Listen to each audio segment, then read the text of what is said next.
नमस्ते बच्चों, आज हम हिंदी का तीसरा पाठ शुरू करेंगे।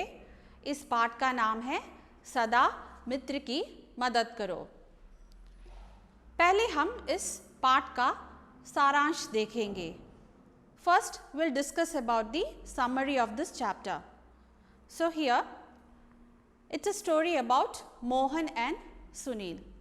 But before that, kids, do you help your friends? Or when you see a person in need, do you help him or her? Helping others is the first step to make the world a better place to live in. Helping others is an important life skill also. So when you help others, others will also help you. Like when you share your things with your friends, they also share their things with you, isn't it? So this is also about sharing and helping. So we'll start with the summary. Mohan was an intelligent and a rich boy. He was very proud of his wealth and he never shared his things with other kids. Now one day, a new boy named Sunil came to the same class. Mohan's teacher asked Mohan to help Sunil with the lessons, but Mohan refused to do so. Now one day, just before the exam, Mohan fell sick and nobody was ready to help Mohan with the lessons. But Sunil was a good-natured boy. He was ready to go to Mohan's house and help him with his studies. So both stood first in the examination. Mohan was very touched by this incident and he realized his mistake and became Sunil's best friend. They both started sharing things and decided to help others also.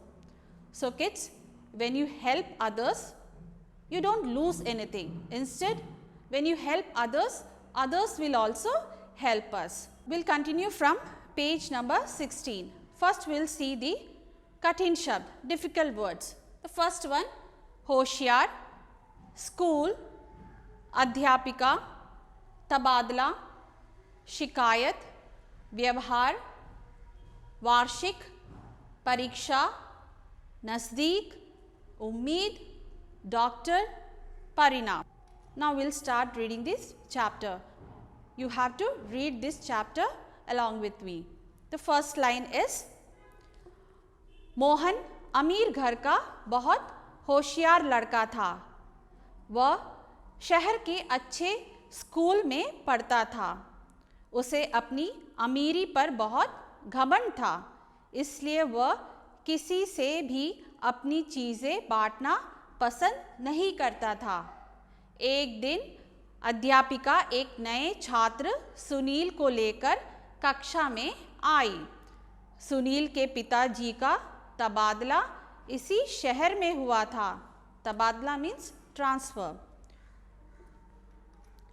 अध्यापिका मोहन को उसकी मदद करने के लिए कहकर कक्षा से चली गई। मोहन ने सुनील को कक्षा में कराया गया कार्य बताने से मना कर दिया।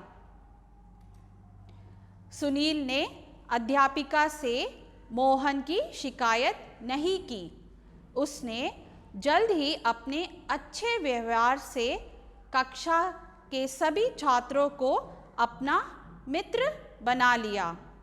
कक्षा के सभी छात्र सुनील की मदद करने लगे। कोई भी छात्र मोहन से ज़्यादा बात करना पसंद नहीं करता था। वार्षिक एनुअल एग्ज़ाम परीक्षा। वार्षिक परीक्षा नज़दीक था। सभी बच्चे परीक्षा की तैयारी में लगे हुए थे। उन्हें उम्मीद थी कि हमेशा की तरह मोहन ही कक्षा में प्रथम आएगा, लेकिन यह क्या, परीक्षा से कुछ दिन पहले ही मोहन बीमार पड़ गया। उसे तेज बुखार हुआ और डॉक्टर ने उसे आराम करने के लिए कह दिया।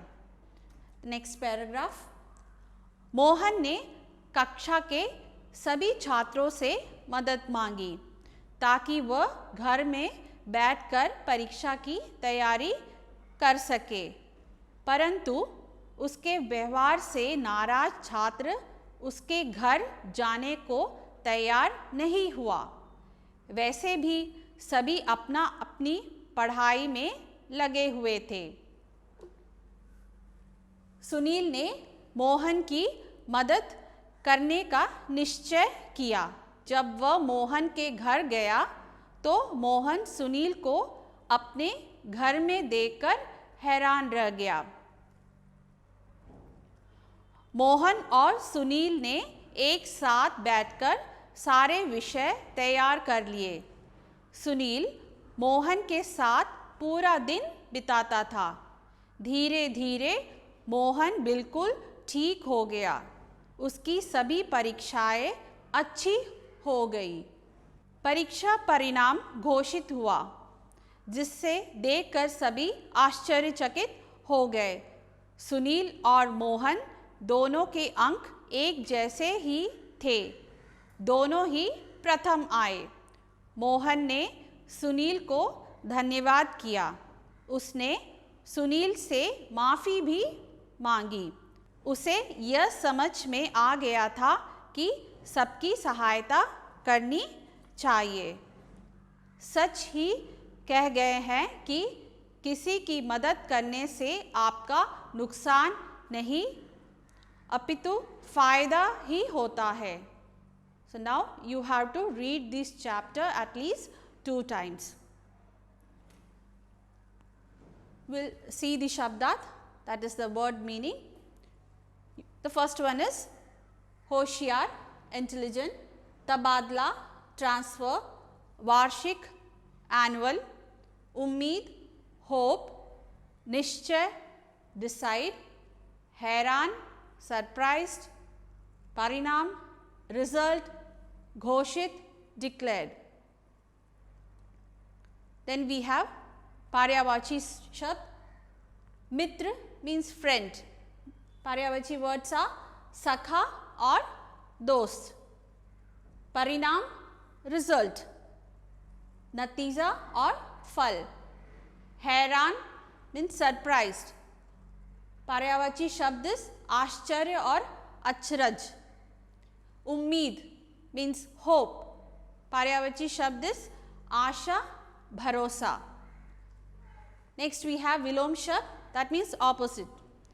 आशा, hope. Opposite is निराशा.